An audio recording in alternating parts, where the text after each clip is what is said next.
तो यूक्रेन से एक टीम रूस से बातचीत करने के लिए तैयार हो चुकी है। बेलारूस के लिए ये टीम रवाना हो चुकी है। यूक्रेन की सेना इतनी ताकत से टक्कर देगी, पुतिन ने सोचा भी नहीं था।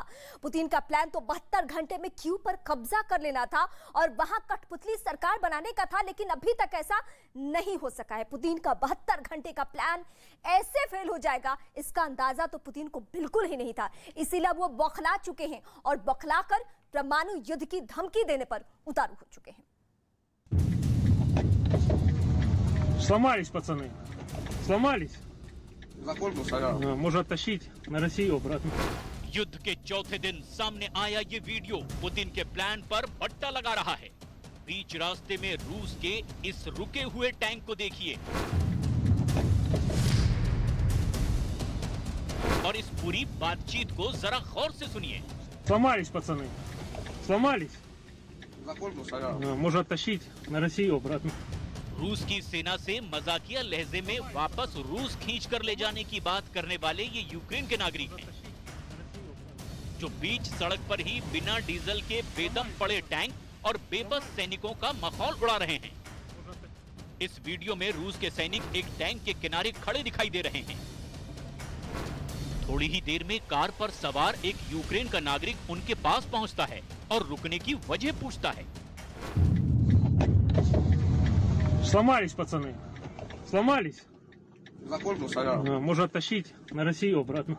सुना आपने, जब यूक्रेन के नागरिक बीच रास्ते में अटके इन रूसी सैनिकों से जब ये पूछते हैं कि जाना कहाँ है, तो रूस के सैनिक कुछ ठोस जवाब नहीं दे पाते।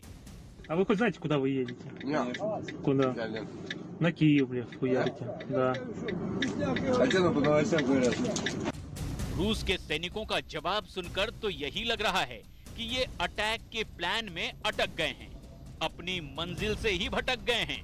दुश्मन देश के सैनिकों के सामने यूक्रेनी नागरिक की इस तरह की बातचीत को खूब तारीफ मिल रही है। Сломались, пацаны. Сломались. Можно оттащить на Россию обратно. А вы хоть знаете, куда вы едете? Нет. Куда? На Киев, блядь, хуярите. Да. Хотя по новостям говорят. Ну, у вас пока все на нашей стороне. Ваши и плен сдаются хорошо. Потому что тоже пацаны не знают, куда ехать. И я вот всю колонну пообспрашивал таких, как вы. Никто не в курсе вообще, кто куда едет. 1 मिनट के इस वीडियो में रूसी सैनिक टैंक के साथ एक सुनसान रास्ते पर डीजल का इंतजार करते दिख रहे हैं। वीडियो में आप साफ साफ देख सकते हैं, रास्ते में ऐसे कई और टैंक दिख रहे हैं जिनका चक्का जाम हो चुका है। जंग के हालात में ऐसे बीच रास्ते में टैंक का रुकना, वो भी डीजल की कमी से, पुतिन की सेना की तैयारी पर सवाल खड़े कर रहा है, क्योंकि इतने वक्त में यहाँ कुछ भी हो सकता था। यूक्रेन की सेना रूस के इस टैंक को चंद सेकंड में ही खाक कर सकती थी, ठीक वैसे ही जैसे कीव के बाहरी इलाके में रूस के टैंकों को यूक्रेन के सैनिक तबाह कर रहे हैं। युद्ध शुरू हुए 4 दिन हो चुके हैं।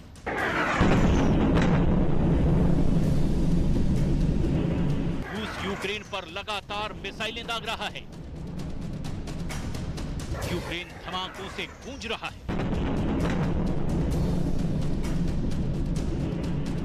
कीव में भीषण घमासान चल रहा है।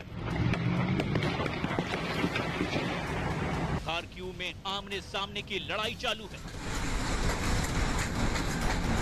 खेरसान में खतरनाक जंग चल रही है।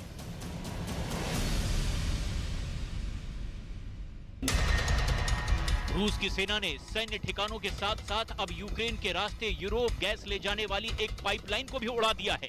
सिर्फ एक ही नहीं, रूस के निशाने पर यूक्रेन के कई तेल और गैस के ठिकाने भी आ गए हैं। यूक्रेन में तबाही के मंजर साफ साफ देखे जा सकते हैं, लेकिन यूक्रेन की सेना और आम नागरिकों के हौसले ने पुतिन के प्लान पर पानी फेर दिया है। अमेरिका के सेनेटर मार्को रूबियो के मुताबिक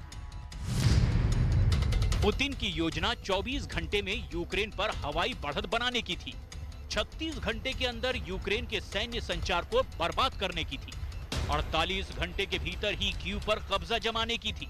वहीं 72 घंटे में यूक्रेन में अपने मनमाफिक कठपुतली सरकार बनाने की योजना थी, लेकिन 72 घंटे बीत जाने के बावजूद ऐसा कुछ भी नहीं हो सका।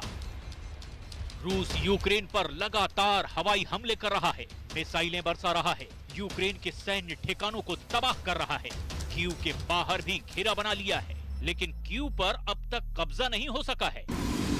हवाई बढ़त बनाने की रूस की कोशिश लगातार जारी है, लेकिन यूक्रेन की स्टिंगर मिसाइल उनके लड़ाकू विमान और अटैकिंग हेलीकॉप्टर के लिए काल बन रहे हैं। यूक्रेन ने भारी तादाद में रूस के विमानों को मार गिराने का दावा किया है। पुतिन की सेना के टारगेट पर कीव है। कीव पर लगातार हमले हो रहे हैं। यूक्रेन को सरेंडर पर मजबूर करने के लिए रूस की सेना यूक्रेन में चारों तरफ मिसाइलें बरसा रही है। यूक्रेन के 20 से ज्यादा अहम ठिकानों पर रूस की सेना लगातार आसमान से बारूद बरसा रही है। पूरब से लेकर पश्चिम तक और उत्तर से लेकर दक्षिण तक यूक्रेन में बारूद की आग लगी हुई है। पुतिन की सेना के टारगेट पर अब यूक्रेन की राजधानी कीव है। वो हर हाल में कीव पर कब्जा चाहती है, क्योंकि राजधानी कीव पर कब्जे का मतलब है पूरे यूक्रेन पर कब्जा। ऐसे में रूस की सेना सबसे पहले कीव के प्रेसिडेंट हाउस पर कब्जा करना चाहेगी। कीव में यूक्रेन की संसद उसके निशाने पर होगी। यूक्रेन सरकार के मंत्रालय और सरकार की इमारतों पर रूस के कब्जे का मतलब होगा यूक्रेन पुतिन की मुट्ठी में होगा। कीव को लेकर ये पूरा ऑपरेशन, या कहें कि ये पूरी जंग कितनी खतरनाक हो चली है, इसका अंदाजा वहां से आ रही जंग की इन तस्वीरों से ही लगाया जा सकता है। कीव पर रूस की सेना बड़े पैमाने पर बमबारी कर रही है, लेकिन यूक्रेन के राष्ट्रपति व्लादिमीर ज़ेलेंस्की झुकने को तैयार नहीं है। यहां तक कि रूस की तरफ से बेलारूस में बातचीत की पेशकश को भी ठुकरा चुके हैं। ज़ेलेंस्की का कहना है कि बेलारूस में बातचीत मुमकिन नहीं है, क्योंकि बेलारूस इस हमले में रूस का सबसे बड़ा मददगार बनकर सामने आया है। रूस की सेना बेलारूस से यूक्रेन पर मिसाइलें बरसा रही है। बेलारूस से ही आगे बढ़कर रूस की सेना अभी कीव पर कब्जा करने में लगी है। रूस की योजना 72 घंटे के भीतर कीव पर पूरी तरह से कंट्रोल करने की थी, लेकिन अब यूक्रेन को मिलती विदेशी मदद और यूक्रेनी सेना को मिलते नागरिकों के साथ ने अब पुतिन को अपने प्लान में बदलाव करने पर मजबूर कर दिया है।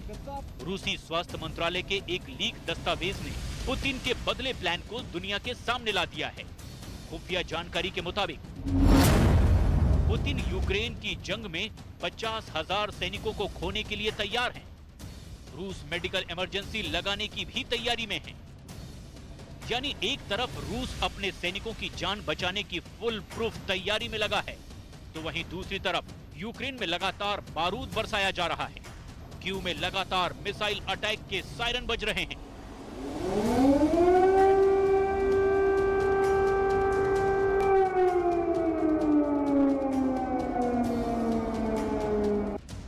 रूस ने कीव से 30 किलोमीटर दूर वासिल्कीव ऑयल टर्मिनल को मिसाइल से निशाना बनाया है, जिसके चलते इस ऑयल टर्मिनल में भीषण आग लग गई और वहां से लगातार जहरीला धुआं उठता दिखाई दे रहा है। हमले के बाद आसमान छूता ये काला धुएं का गुबार सारे इलाके में फैल गया है। राजधानी कीव में जहरीली हवा की चेतावनी दे दी गई है।